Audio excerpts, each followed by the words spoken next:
Hello and welcome to my series of conversations with Stalwarts Music. Today's episode is being partnered by Perpetual Buzz Experiences. It's an artist representation company with three basic but lofty goals. They're the launchpad for indie musicians, helping them leverage success by producing some of the most memorable experiences in terms of music. They also help generate funding for social causes and make sure people have a great time during the process. Do check them out on www.perpetualbuzz.com.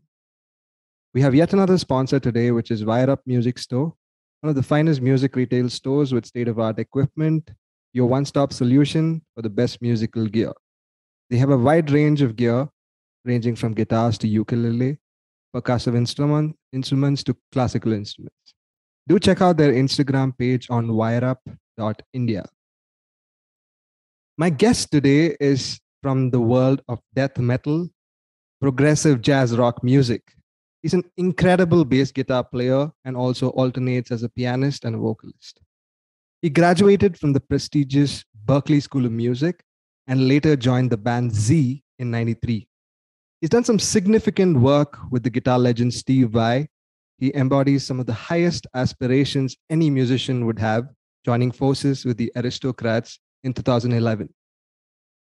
They've toured different parts of the world, and their album, You Know What, debuted number 2 on the Billboard Jazz charts. The gentleman has been building bridges of sensibilities in the world of music. Stay tuned till our guest joins us. Hi, Bryan. How are you? Hey, doing good. Hey, I didn't mean to have on a blurry background here. Let me see if I can change that. Sure. Take your time. There we go. Oh, yeah, there we go. That's wonderful. Where are you at? Which part of the world are you in right now? I'm near Los Angeles. Oh, lovely. So what's going on? What's part of the itinerary the next couple of days? Well, I've got a couple things coming up locally in Los Angeles. Mhm. I've got a. Are we on there? Are we on right now? Yes, we are on the live stream. Yeah. Okay. Okay. Hi, everybody. Uh, I'm going out on tour starting on July 1 with the Aristocrats for a couple months, and then there's going to be Joe Satriani right behind it. So once I leave in early July, I'm not going to be home until the end of November. Wow, that Which sounds is pretty intense. good because we've been spending too much time at home lately. Uh, while I'm still here in May, I'm going to be doing some stuff locally. There's a really cool thing that we have at the Whiskey, which is a famous club on the Sunset Strip Yeah, called Ultimate Jam Night. We're going to have a big tribute to the Big Four. We're going to play some Metallica and Megadeth songs, which will be really fun. I love doing that. it's amazing. And I'm going to be doing a gig with Mike Keneally in Hmm. San Diego. So the Ultimate Jam Night thing is on Tuesday, May 10, for all your friends in India who are going to come on down to Los Angeles on Tuesday. And then the gig with Mike Keneally is Friday, May 13 in San Diego. And then in the end of May, I'm doing a clinic at a store called Pitbull Audio on Friday, May 27th. And that's sponsored by my awesome equipment manufacturing companies, Mike Lowell Basses, Gallion Kruger Amplification, and D'Addario Strings. Lovely. Firstly, Bryan, I'd like to congratulate you on the all-new album that's set for launch on the 3rd of June with the Primus Chamber Orchestra. The Oh, thank you. entire album sounds so massive, and you guys made my birthday on the 4th of May. It was super special listening to your album, since I had the privilege to get a private stream of the same. Right, so I was just blown away by how beautiful it sounds, with the entire orchestra. And thank you so much for giving me that privilege. Oh, of course. I mean, it sounds great because, first of all, the orchestra, the Primus Chamber Orchestra from Poland, did such an amazing job recording these new arrangements that were written by Wojtek Lemansky, their arranger. He really found things in the composition. All the compositions are essentially written as intended for trio. There's just only so much harmonic content you can put in there. So we try and imply that a whole broad range of harmonic implications, but we only execute as a trio. And only Guthrie and I can deliver harmonic content as the guitarist and the bassist. So, like on a song like The Ballad of Bonnie and Clyde, which is the first single that we've released from the orchestra album, it's a very simple progression. It's not a complicated harmonic content in that song, but so much room for this dramatic orchestral flourish and new parts that have been constructed by the arranger. And it just kind of transforms the whole thing. And then, of course, it sounds great because Forrester Saville, the most amazing mix and mastering engineer from Australia, he's done so much stuff in his career. Most famously, he engineered the album Carnival Sound Awake. Wow. Okay. It's one of the greatest sounding rock albums really ever made, I think. And that's how I found him. And then I asked him to to mix and master my solo album, Scenes from the Flood. And then he ended up doing some Aristocrat stuff. And now he's in all, so many people that I know are using him because he's just so amazing. And he made this record sound absolutely massive. He's just, because we remixed the original album recordings from scratch, stuff that was 8 years ago, and so it's been completely reinvented, and he deserves a large share of the credit for that. Wonderful. My personal favorite song from the album would be All Said and Done from your earlier album, You Know What. It sounds so much fuller now with the entire orchestra in place, and it's like a narrative in itself, right? It sounds so much like an actual tale that you guys are trying to recite to the music. Could you tell us a little bit about the inspiration behind this particular song and your approach when you had to rearrange it with the orchestra? Well, the Aristocrats, first of all, are a band where we all contribute compositions equally. So I want to make sure that we emphasize that, because the first two songs we're talking about here are songs that I wrote. There's a lot of great songs, that Guthrie and Marco wrote on the album as well. In this case, All Said and Done was a song that came to me in a dream. I woke up and the whole thing was there, and this was the dream. We haven't been playing this song live, so I don't tell this story. What the dream was, I was in a hotel and someone pulled the fire alarm. I wasn't sure whether there was a fire or not, but everybody is walking out of the building. And so it was this big kind of chaotic scene where everybody's, massing on the street. And then when I went downstairs on the street, I heard this guy playing a 7-string guitar, like doing this kind of repeating riff, which was very kind of like a genty breakdown, that clean Meshuggah Animals as Leaders type breakdown thing. And it was a really cool riff. And I was trying to find my way to him in the crowd because I wanted to see who was playing it. And by the time I got to where the person was, he was gone. Like suddenly he evaporated. Like, how dreams are like that. Yep. So I was like, oh. And then a bus came rolling down the street right through this huge crowd of people, and then stopped right in front of me and said, oh, you're supposed to be on here. And I'm like, okay, because you know how dreams are. Things just happen. So I get on the bus, and I'm the only person on the bus, and the bus drives away from this big crowd, and there's this incredible stereo system playing the chorus of this song. And the chorus is the chorus from All Said and Done. But there's da da da da da da all said and done, and it's this unbelievable, like majestic sounding thing. And I remember saying to myself, "Oh God, I love this Beatles song. This is my favorite Beatles song." And then I woke up, and so I was like, "Oh, that was weird." And so then I started singing the song, and I was just like, "What Beatles song is that?" And I was like, "Wait a minute, that's not a Beatles song. I mean, it sounds like a Beatles song, and it's supposed to sound like a Beatles song, but it's not actually a Beatles song. I know which one it sounds the most like, but it wasn't exactly like any of them." And so when you have that kind of twilight awakening, when you wake up and you realize that you dreamed a complete song, you have to run to your iPhone and just sing it as fast as you can into your voice memo, because if you wait 10 minutes, you'll forget it all. I've had that happen. And so there have been a couple songs that have come to me in dreams. Flatlands came to me in a dream. Smuggler's Corridor came to me in a dream. So like when another song came to me in a dream, I was like, I better remember this right now because some good stuff has happened here. So that's how that song happened. It all happens. It all happens when you dream. I heard the whole harmonic progression and the melody and everything. It was all in the dream, playing on the stereo on the bus that was rolling down the road with the great stereo system, and I was the only one on the bus. What's that all about? Incredible. It's weird, right? For sure. But at the end of the day, that song is super blissful. I feel a certain way when I listen to it.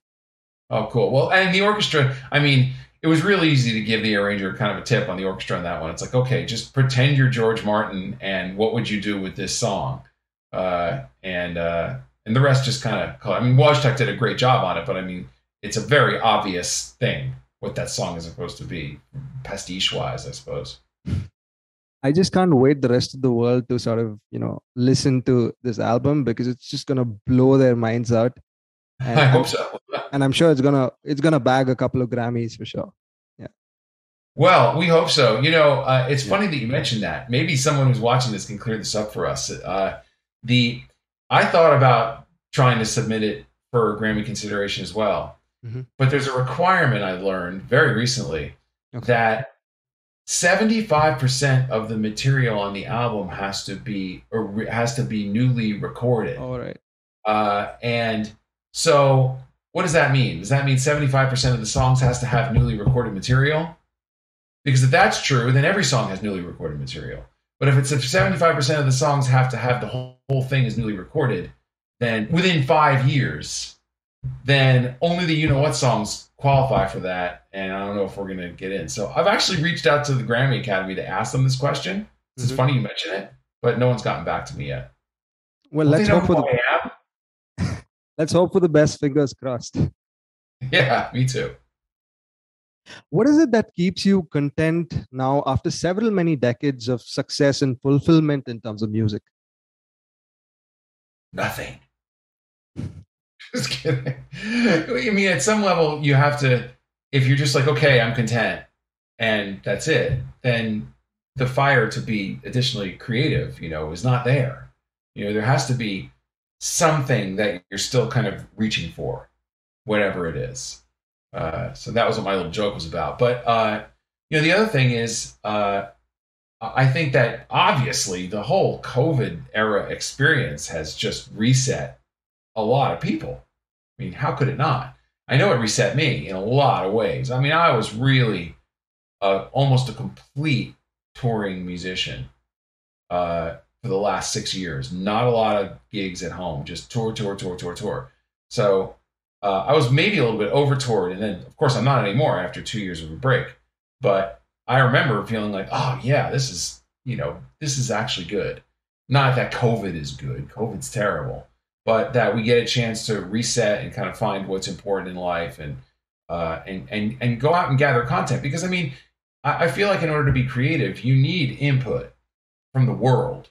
You can't just like create on demand from nothing. I mean, you can, but the way it works best for me is that I have to kind of like experience life and then have it kind of wash over me and then absorb it and then be able to process it and then kind of turn it into music in some kind of statement and have it mean something, especially with instrumental music, because I mean, like the music really has to convey a vibe because you're not doing it with vocals or lyrics.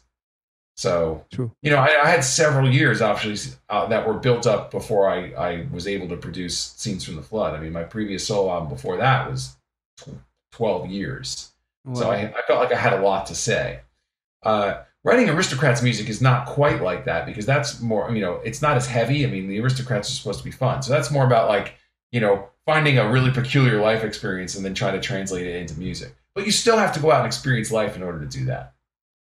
So, and if you're constantly touring, yes, you can keep writing music about, experiences that you have on tour, but that's kind of a very specific life experience. I think a lot of that has been done, life on the road, So I'm looking for something else. And I was able to, think about that kind of stuff after a nice break while I'm writing new material for a future Aristocrats album, which I've been working on. Oh, lovely. When is that likely to be up? I have no idea. We have not figured that out yet. We're just trying to get the orchestra album out and get back on tour and now that we can all travel and schedule things, work it out. Just can't wait to hear that too. Me neither.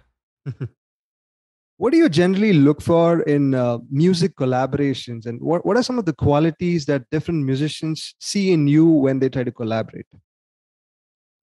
Well, if it's just a matter of me playing bass for somebody, as opposed to writing, because I've actually never written with anybody. I've never written as a collaboration. That's something I kind of just only do on my own for whatever reason. Maybe that'll change in the future, but that's the way it's been. So, but if it's just about playing, then, I feel like hopefully I've done enough stuff so that people kind of know what it is that I do and what it is that I sound like and what it is that I bring to a song. I mean, it's kind of weird to kind of explain your own thing because then you're like a talking press kid. But I think that for in the genre that I've been in, with the Aristocrats and Joe Satriani and Steve Vai and Mike Keneally and maybe even Death Clock, although that's a bit of a outlier. Uh, I just always want to sound good.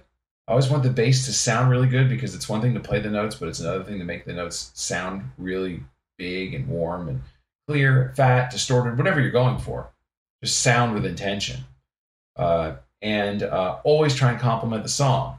Give it a little bit of propulsion, from one section to the next. And just always kind of keep the overall music in mind whenever I'm bringing something to the table. So hopefully, that's what happens. Like with the recent Joe Satriani album, The Elephants from Mars, The Elephants of Mars, excuse me. Elephants of Mars, yeah. We all that was recorded during lockdown and we all did it from home. Joe and I had recorded an album before, Shockwave Supernova, but that was in person. And in person, you get this thing where it's like, okay, we're all together, we're in a studio, time is money, we got to get it together as a group. Mm-hmm. And that definitely produces a certain kind of combined collaborative energy. But, being able to work on it at home really allows, I think, each individual artist to kind of go deep into their, I don't want to say bag of tricks, but into their own personal sonic repertoire to be able to generate and create the thing that's really best for the song through trial and error, which you might not have the opportunity to do that if you're in a live session with a band. It's kind of like, I think this is going to work. Let's do it. Okay, we got it. Next song. At home, when you have time to do it by yourself, you can take a little bit more time than that. And it's situations like that because there's so much remote recording that's going on these days. Being home and working on during the lockdown has really kind of helped me refine the whole what it is that I bring to a recording thing. But either way, whether it's live or recording, I'm always like listening to the other guys. I'm always trying to figure out like what's best for the song, what's best for the band, what's best for the arrangement, what's going to make it so that we're all having a cool experience together. Fair enough. You're known to play the upright bass as well with an equal flair as much as you play the electric bass. I'd like to understand the role of this instrument in modern day music. Well, I'm not sure I have much to say about playing upright bass. I certainly don't do much of it. I have a Kid electric upright, which is one of those, like, it's just a neck and a pickup, and it's on a stand. It's great. I used it on the new Satriani album, and I might even bring it out on the stage live if we do the song that I played it on. But I mean, I haven't played upright for real since I was a teenager. Even like I stopped when I was 13 in school orchestra. So God bless the people that are doing it for real. Really doubling. Like Christian McBride. Really, really John Patitucci, those guys. I mean, that's amazing. But I don't do that, so. But do you think there's scope for that instrument in terms of modern day music?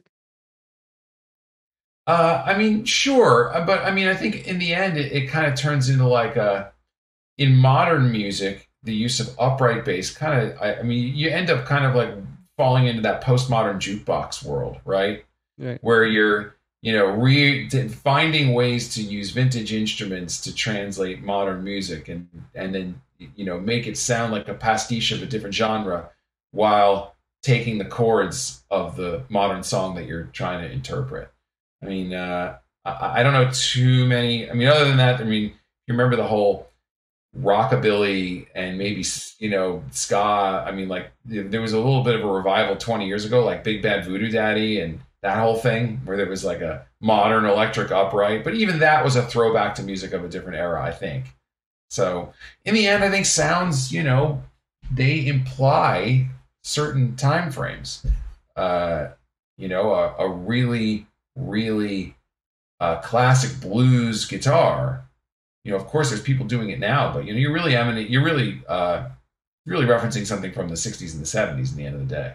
True. One of the skepticisms that I've noticed among people is the fact that they always have something to say about other people who preach and teach things. To what degree do you feel that you practice what you preach as a musical mentor or an educator?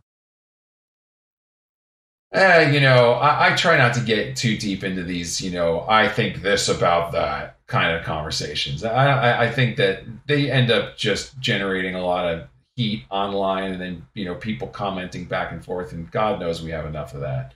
So I would just say, to each his own. There's certain people who, are really, really into, certain educational methods. Certain people are into informal educational methods. Certain people do everything by ear.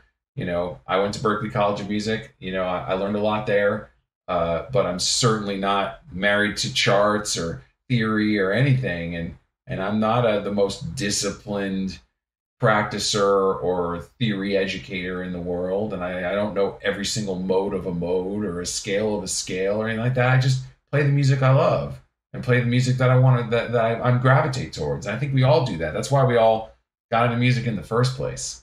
So if you just gravitate towards what motivates you and makes you passionate about music, I think it's kind of hard to go wrong if you go about it that way. Lovely. Quite a lovely take to it. If we had to talk a little bit about futurology, coming down to your use of skills as an instrumentalist, how do you project this in your compositions and reach out into the future? Can you give us an example?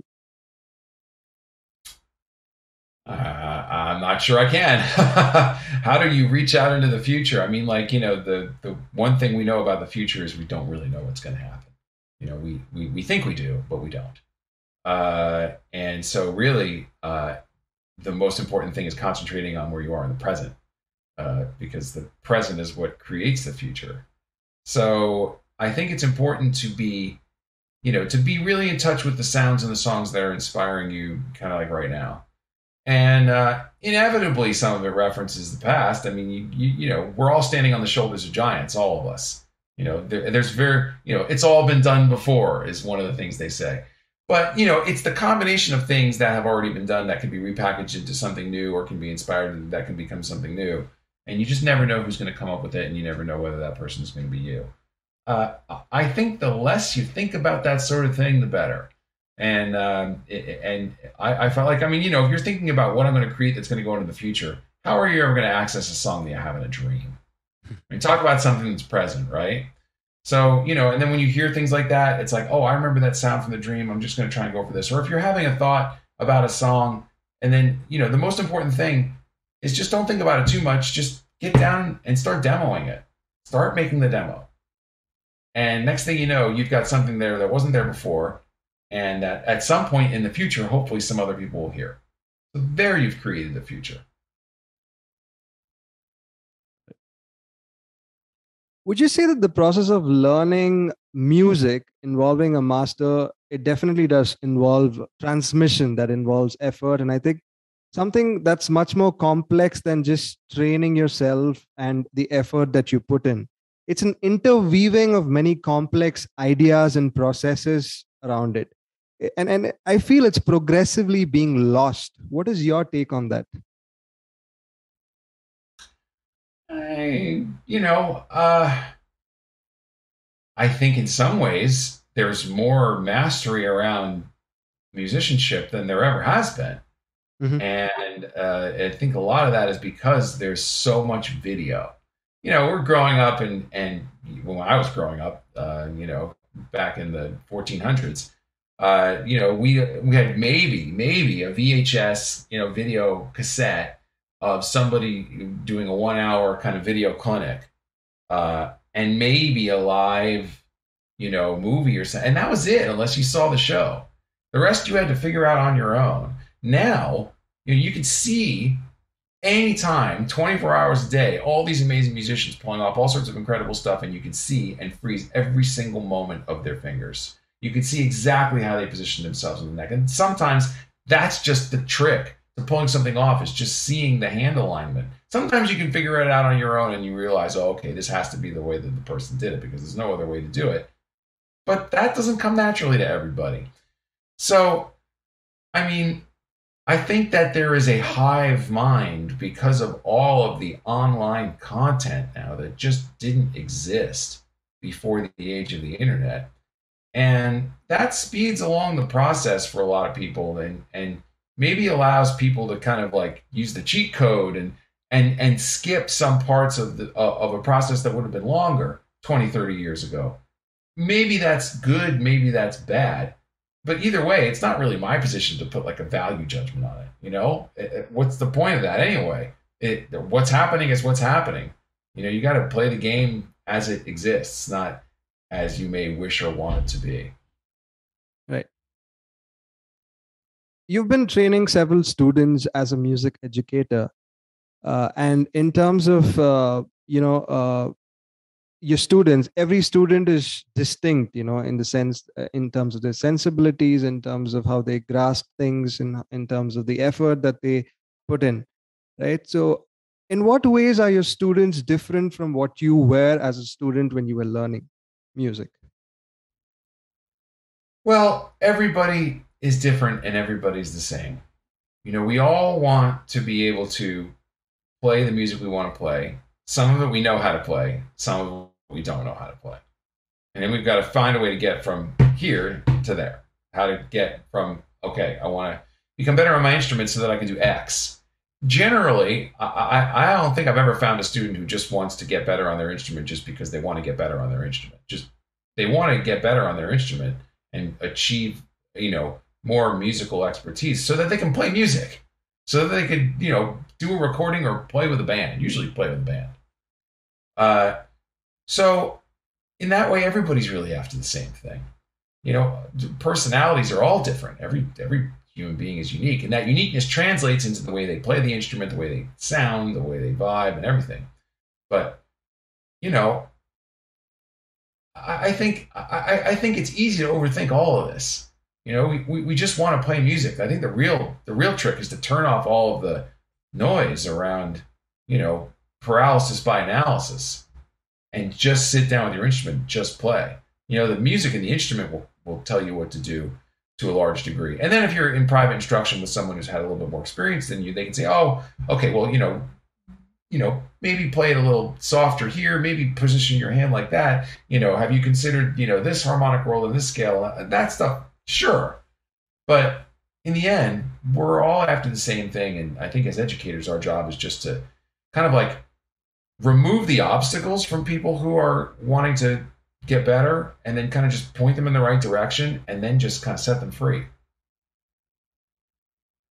We have a couple of interesting questions on our feed right now.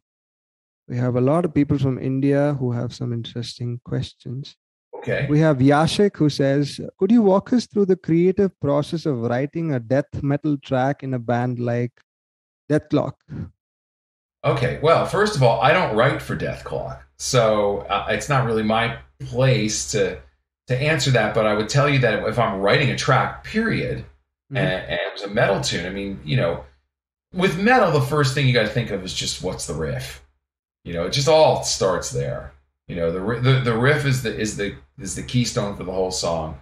You decide whether or not you want it to be in standard tuning or a lower tuning, if it's going to be fast or slow, if it's going to, what kind of subdivisions of the beat, and then the drums will follow that, and so will the bass. I'm a big metal fan from going all the way back 30, 40 years, and I love Metallica and Megadeth and the Big Four and all that. So Death Clock and kind of modern metal, which Death Clock is largely influenced by Gojira and Behemoth and some other Swedish, melodic death metal. Mm-hmm. But that stuff is all influenced by classical music, like traditional theory. So it's writing metal is just about writing a cool riff. Whether it's going to be and you can even come up with a rhythm first. Like I'm just making this up out of thin air. Or if it's dun dun dun dun dun dun dun dun dun dun, so you could come up with the rhythm first, or you could say it's going to be in C. You could say, like this is C, I think that's C. You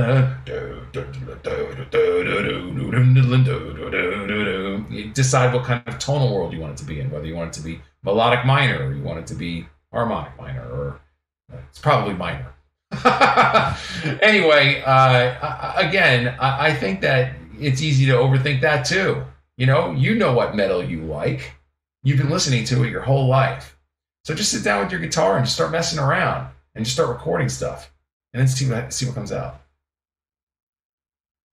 What is a destination for a musician of your caliber at this point in your life to keep on interpreting what you do as well with a variety of stuff and the enthusiasm that you've displayed in terms of your music?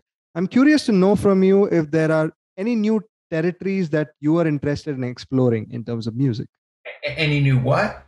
Any new territory that you wanna any kind of new horizon that you wanna sort of Ah, figure out. well, you know, it's funny. I mean, I think because the really strange thing about my career is that I did not set out to be in this particular genre that I landed in. I thought that I was going to be doing like kind of like more traditional kind of funk and R&B, just groove stuff. That's really where I was headed. But I always had also a big. I also love metal and I love progressive music, and that was always there too. So maybe the universe heard that in my brain and said, "Okay, what you really want is this." And the next thing I know, I'm playing with Dweezil Zappa and Steve Vai, and recording for James Labrie, and then I run into Guthrie, and then Joe Satriani, and it's like it's a lot. It's a lot of notes, and it's a lot of kind of intense music. So what I find myself wanting to do, and I think I explored some of this on my last solo album, Scenes from the Flood, which is this big double progressive concept album, is kind of taking a lot of the not all of it, but taking a lot of the technicality out of it and just creating soundscapes and creating vibes and simple melodies. I mean, like even when I'm writing for the Aristocrats, I think I'm really always trying to think of a melody. You should be able to take away a simple melody from a song. I really believe that, unless you're just writing a pure soundscape like Aphex Twin or maybe some Nine Inch Nails like Ghosts type stuff. You really want a song needs a melody. I believe that. And like one of the things that Joe Satriani always says is, if I can't play the melody to a song on a piano, then it's not really a melody. And I think that there's a lot of like really deep truth in that. It's just, what are the notes? Where do they go? Guitar, you can bend. Vocals, you can, kind of slide and sing all over the place. But the piano doesn't lie. You got to play a note. Right. So, that's where I'm focused on, is trying to find ways to communicate new melodies. I mean, like you think that all the good melodies have been taken, but people keep writing songs, right? Is to come up with melodies and then kind of come up with an interesting soundscape and deliver an emotional message. And I don't think that you need to kind of like keep reinventing where your horizon point is in order to keep working on achieving that goal song by song. What are you listening to right now in terms of music? What are some of the interesting artists that you resonate to at this point? Well, it's funny. I'm in one of those periods here where I'm learning a lot of music. Lovely. I have some musicians are like this and some aren't. I find that I can't have too much music going on, or else I'm not fresh for what I'm working on. So I need to kind of take a break from listening to music. When I get really intense and I'm in a writing period right now. So I'm trying to find time to kind of like find those magic few hours in the day where I can just open up the demo and kind of execute these concepts that I already hear in my head. Because I've got this, like, I've got 2 of the 3 songs that I want to contribute to the next Aristocrats album already demoed. This third one's really complicated. So I spent a lot of time trying to sort out in my head what is going to go where, how am I going to program the drums, how, my God, am I going to execute this thing that I'm hearing on guitar in a demo, because I'm not a good guitarist and I'm trying to make this demo for Guthrie, and he's got to be able to be like, oh, okay, you mean this? And I'm like, yeah, I mean that. So that takes up a lot of space. But, I'll tell you one artist and band that I've been listening to a lot lately is Rabia Masad. All right. Guitarist and specifically the album by his band Tosca, which I think just dissolved, an album called Fire by the Silos. I just think it's just an amazing sounding record. It's just so huge. It just sounds so good. So that's cool. I think the new Meshuggah is amazing. Mm-hmm. Just the first track alone. It's such a simple conceit, the way that they're turning around one very simple rhythmic pattern, but just doing it incessantly and not really revealing where the foundation of the groove is until the very end of the song. I thought that was pretty cool. But I mean, like, I kind of go through these little passing things where I'll listen to some pop, and then like sometimes I'll hear like someone playing a jazz cut, and I kind of digest things now in the modern way, which is a little clip here, a little clip there, and I get exposed to all sorts of stuff in that way. I'll be sure to check them out. Yeah. You did mention about the evolution process, right? So, how do you sort of respond to the changing scenario, the changing nature, the structure, the form, and approaches to music?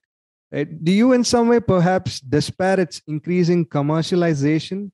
Currently, it's perhaps diminishing integrity in a very traditional sense. What is your thought process towards something like that? Well, I mean, that's not a new issue. The is music too commercialized? I mean, it's just been around since the dawn of time, right? I mean, the classical composers who were in, basically house composers for a kingdom, were on a salary, probably, I would imagine, would catch shit from other composers who, weren't on a payroll and saying, "Oh, you've sold out." I mean, it's like the oldest single insult there is, as if like selling a lot of music is a terrible thing. I mean, like, of course, there's just commercialized pop music out there, and everybody can judge. But one of the things that Frank Zappa used to say, which I found that was really wise, is that he said, "There's no accounting for taste." Some people like that stuff. More people like simple music than like the music that I have been artists that I've been playing with. Or else, we'd be the pop stars and they'd be the weirdos. So, there's no point in really despairing over that. There's advantages and disadvantages to both things. I mean, like, I think that being in the genre that we're in allows us as musicians to develop personal brands. Me as Bryan Beller, Guthrie as Guthrie Govan, Marco as Marco Miniman, Steve I as Steve I, Joe Satriani as Joe Satriani, in ways that pop artists, and certainly musicians who back up pop artists, don't get to develop.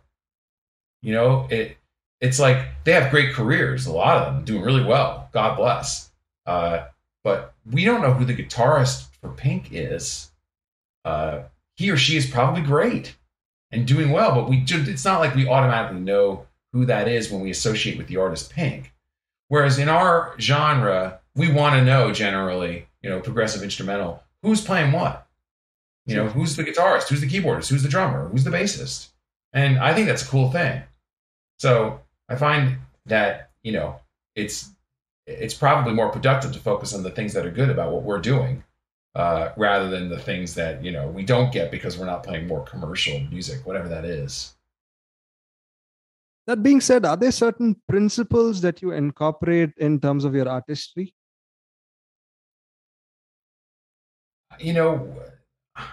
I don't know if I could list them as principles. I just know what I like to hear.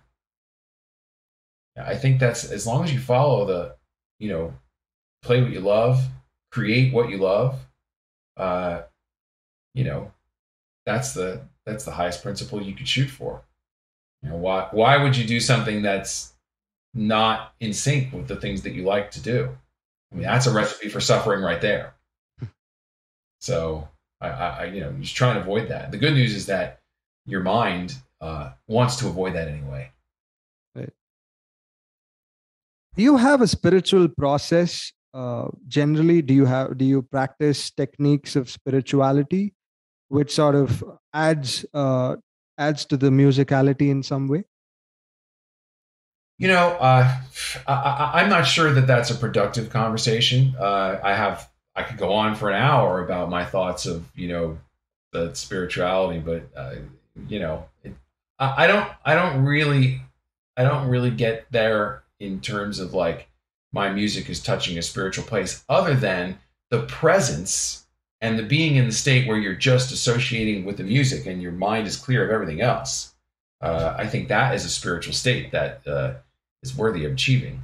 And I think when you're playing live and everything is going right, and the sound's really good, and the band is communicating with each other, and the song is being communicated effectively, and the music is reaching the audience, and the audience is responding and giving you the energy back, and it's all one big thing, and you're right there in the moment of it, and you're not thinking about anything else. That's spiritual. But in terms of like, daily spiritual practice or meditation, I've meditated in the past. There have been times where I have and times where I haven't. And, there's a whole bunch of other stuff that goes along with that, but I'm not sure any of it is relevant here. All right. A lot of fans want to know some interesting anecdotes, probably the best of your touring experiences with the Aristocrats, like some interesting memory or some story that you'd like to share with the audiences out here. Well, one of the most exciting things we ever did with the Aristocrats was come to India in 2016. It was the first time I'd ever been. Then I've only been back once, and that was with Joe Satriani in 2018 for a festival in Pune. Mm-hmm. But when we came with the Aristocrats, we did 5 shows. We did Kolkata and Mumbai and Delhi and Bangalore. I think there were 2 shows in Bangalore, if I remember correctly, or maybe there were 2 shows in Delhi. Something happened. I remember we were there and we were told that we couldn't go to Bangalore on the day that we thought we were going to go because there were water riots. Okay, that's right. We were like, wow, yeah, I know. So there was civil unrest, so we couldn't go there. So we ended up staying in Delhi an extra day. And the promoters there said, "Oh, well, we can put together a show on your extra day." And we're like, "But that's tomorrow." And they were like, "That's fine. We can make a show happen in one day." And we all looked at each other like, well, there's something that you can do in India that you can't do anywhere else in the world. Because, if you tried that anywhere in Europe, they'd laugh at you. In Japan, they'd probably deport you. But in India, it was possible. And sure enough, 24 hours later, we were playing a show for like 300 or 400 people. So, I think the spontaneity of the Indian culture is one of the things that was really amazing for us when we were there. And then that was even able and capable of happening. The other show that we did in Delhi was at the Hard Rock Cafe. And I'll remember that was because there were probably more people in that room than should have been in that room. It was just so packed and it was so loud. The crowd was so loud. It was one of the most invigorating, but also like just almost frightening things I'd ever heard. I've never heard a crowd that loud before. Part of it is because the room was very wide and shallow. One of the things that you learn when you're a performing musician. If the room is skinny and deep going away from you when you're playing, then you can't hear the cheers in the back because the voices just can't travel that far. But if it's a shallow back wall and really wide across, then all those people are right there. And if they all shout at once, it'll take your head off. And I think that there were 700 people in that room. And I couldn't believe how loud it was. Really amazing. Wonderful. We also have some other interesting questions on our feed. Let me just scroll through the feed quickly for you.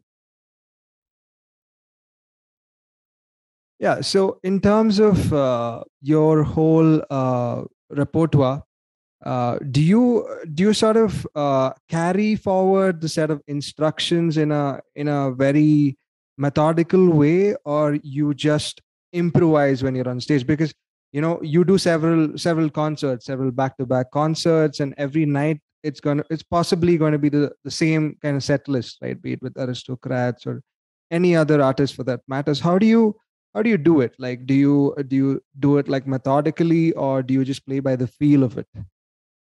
I think that those two things are not in conflict. Playing methodically and playing with the feel of it can be the same thing. You play the same thing in 2 different rooms, and you're going to have 2 different experiences because it's going to sound different. It's going to feel different. You're going to feel different depending on how your day was. The audience is going to be different. It's all different people. The room, the shape of the room, the size of the room, everything sounds different. So we know, as musicians, listen, there's certain things that work about a song, and you've got to play the song. So there's some things that you're just going to play, a lot of it. Then there's moments in the show where, you improvise, and it's designed to be an improvisational bit. And then you explore the possibilities in that room, in that space at that time. In the Aristocrats, we're always kind of trying to push the boundaries of the song a little bit. And so, one of us will maybe try a little thing at a certain part of the song that we haven't done before, and maybe it'll work and maybe it won't. If it really works, maybe we'll try it again the next night to see if it works again. And then maybe it'll become a bit, but not every time. So I think that, when you're on tour, the most important thing is to deliver a show that works. We're not a jazz band where it's like, and none of the acts I'm doing are jazz, where you play the head, the melody, and then you improvise for 15 minutes, and then you come back and play the head again. That'll be a different experience every night to a certain extent.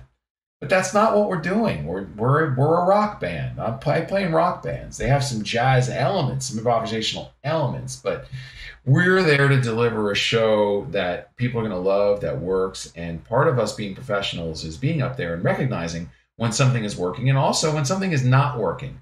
Because not everything that you think is going to work is going to work.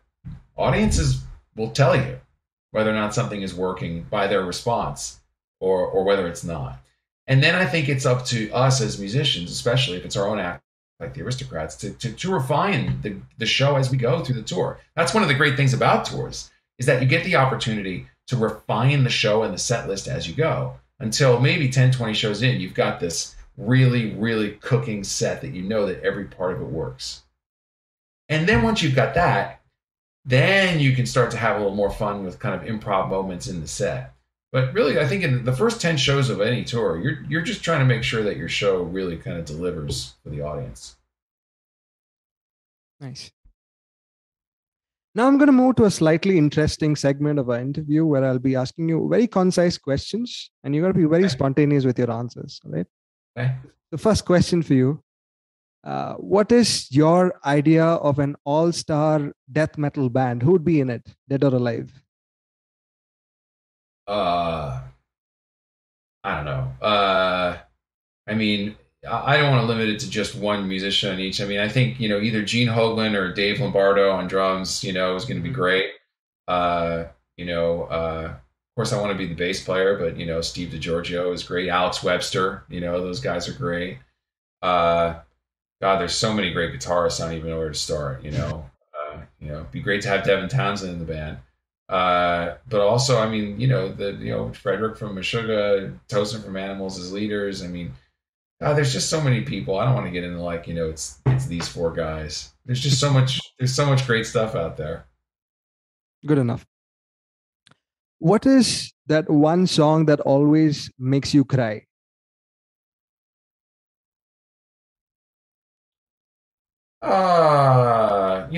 I have a couple that are really kind of dear to me. I there was a point there where every single time I listened to Jeff Buckley's Last Goodbye, I would get close to tears. That's probably the closest thing that I have to something like that. Wonderful. On the contrary, what is your favorite guilty pleasure song? What's a guilty pleasure when it comes to music? I mean, something you like and other people don't.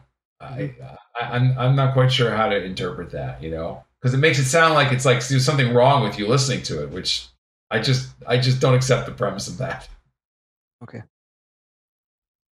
What is your favorite cuisine? Oh, well, I grew up in the New York area, so New York style, which is really Neapolitan style. If you go back to Italy, Italian food. Is always great for me. Also, New York style Szechuan Chinese food. Mm-hmm. I mean, that's really heavy. I can't eat stuff like that anymore. It takes me a day to recover from it now. It's one of the things about not being 20 years old anymore. But also just a really nice blackened salmon. I could eat that all day long. Did you like Indian food? Not like, it's not my favorite kind of food, and it's not because I think it's because it's a little hard on me, honestly. But also, I'm not like big on like super spicy food either, and I think that the spice and the heat is like a big part of like what makes it go. Like all the vindaloos and stuff like that. And talk to Guthrie about Indian food, man. He loves Indian food. He'll eat that all day long. And maybe it's because I didn't grow up with it. I grew up with you kind of get these things that are deep coded into your brain. Like I grew up with the Italian and the Chinese food around New York. My parents never took me out for Indian food. So I didn't even taste Indian food for the first time until I think I was like maybe 25 years old. Okay. Maybe the next time you come down to India, you should hang out with me. I will take you to different parts of India, and we will try different styles, different Sounds cuisines good. in India. Sounds good. That'll be fun. I have one last question for you, and this is a common question in all my interviews. Down Okay. in the distant horizon, what would you want to be remembered as? You know, that's not for me to decide. I mean, in the end, your perceptions of you and other people's perceptions of you are just never going to be the same. Again, I think this is a common refrain. Looking too far off into the future, I think is a recipe for not really kind of being where you are. So I think if I just keep doing what I'm doing, then whatever I'll be remembered for will hopefully be the best parts of what I've done. Fair And enough. so all there is for me to do is just to keep doing what I'm doing. Please do that. As we continue to celebrate a dozen marvelous musical pieces and the showmanship that you've displayed in terms of your abilities, in terms of instruments, in terms of your vocal abilities, it sort of plays a very rich and intense life that all of us sort of await to hear. So please keep doing that, and we're here to support your music. Thank you very, very much. And thank you for having me on. I really appreciate it.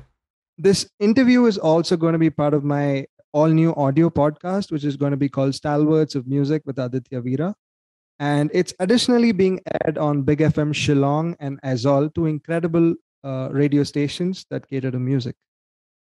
So before we conclude, I would like you to give a concluding note. It would be great if it were to be a musical note. You want me to sing? Whatever suits you. you know, listen, I think the most important thing that anybody can take away from any of these interviews that you got to do your own thing. You know, uh, in the end, if you're doing something that rings true to you and rings true to your own musical integrity, then you're going to be happy. And anytime you're doing something that's counter to that, you're going to know if you just listen to the inside of your body and your music and your mind and your soul. And I will summon that spirit by saying that I think that I would prefer to end this interview by talking rather than singing. Thank you so much for tuning in. It's been a great blessing, honor, and a privilege to have you as part of my interview series. It's been an absolute privilege. And thank you so much for everything and all your time. Please do stay in touch. I'd love to host you when you're in India. Thank you very much. And I look forward to getting back there hopefully soon. All right, then. Stay safe. Bye-bye. Cheers. Thanks.